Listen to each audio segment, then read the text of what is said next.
You ever sit down to get something done, and suddenly your brain decides everything else is more interesting?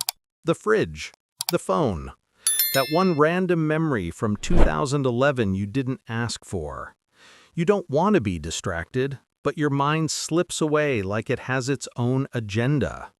And here's the truth modern science is finally admitting.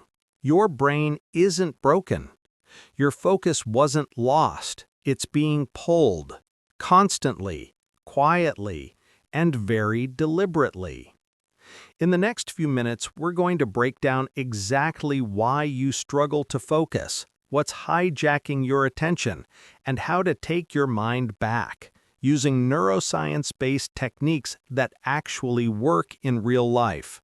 No fluff, no lectures, just pure brain chemistry and human behavior explained simply. So sit with me, breathe, and for a moment, give yourself permission to do just one thing. Let's begin with an uncomfortable truth. Your brain is not designed to focus. It's designed to survive. And in survival mode, distraction isn't a glitch. It's the system doing exactly what it evolved to do. Your ancient brain is constantly scanning for danger, novelty, opportunity, threat. Every buzz, every notification, every tiny change in your environment is interpreted as, "This might matter. Pay attention." It doesn't care about your task list. It cares about staying alive. Problem is, your phone imitates danger and reward at the same time. A perfect trap. Inside your brain, one molecule rules focus: dopamine. It's not the pleasure chemical, it's the "look here, this matters" chemical. When dopamine spikes, attention follows. And modern life throws dopamine at you like confetti: messages, sounds, scrolling, stimulation, noise. Your brain becomes trained to chase micro-hits instead of deep focus. That's why watching a 3-second clip feels easier than finishing one meaningful paragraph. Your brain literally recalibrates to prefer short-term excitement over long-term achievement. And there's another layer: cognitive fatigue. Focus is like lifting a weight. The longer you hold it, the heavier it feels. But today's world forces your brain into constant micro-lifting, rapid switching, non-stop input, never resting. Switching tasks repeatedly burns out your mental energy even faster than working on one difficult thing. Every time you switch, your brain resets. You lose a little momentum, a little clarity, a little willpower. This is called attention residue, and it quietly kills productivity.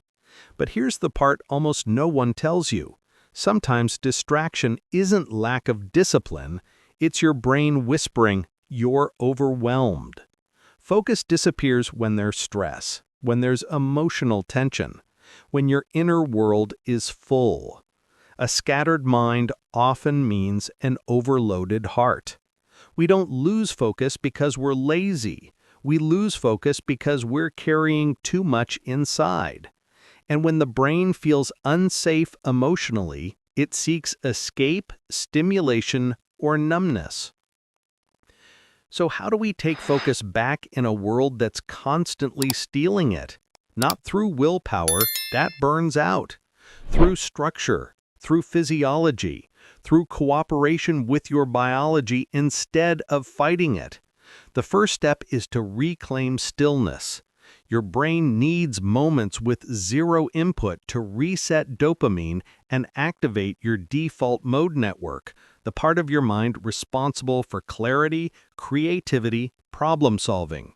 Just 60 seconds of intentional silence can reset your attention system.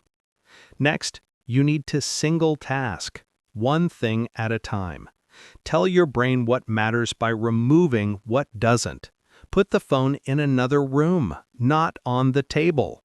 That small physical separation gives your mind space to commit. When you switch tasks, your brain leaks attention. But when you stay with one thing, it builds momentum. The deeper you go, the easier focus becomes. Discipline isn't about effort, it's about environment. Use time blocks. Work with time, not against it. 25 minutes on, 5 minutes off. The Pomodoro rhythm fits how the brain naturally cycles attention. Don't force 8 hours of perfection. Master 20 focused minutes repeatedly. Energy comes from progress, not pressure. And then there is the body. You cannot focus with a tired brain in a tense body. Movement clears cognitive fog. Hydration increases neural firing. Breath resets stress chemicals. A single slow breath tells your nervous system there is no threat here. It's safe to focus. When the body calms, the mind sharpens. And here's a secret tool: boredom. Let your brain get bored again.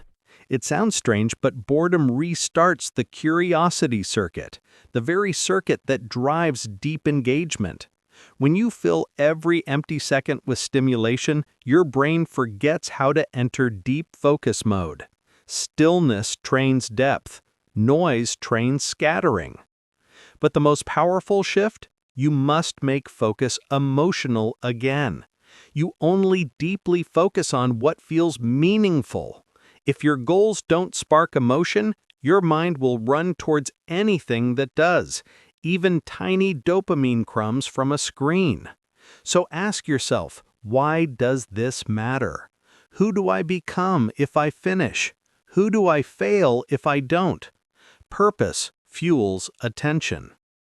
You are not weak. You are not broken. You are living in a world designed to fracture attention.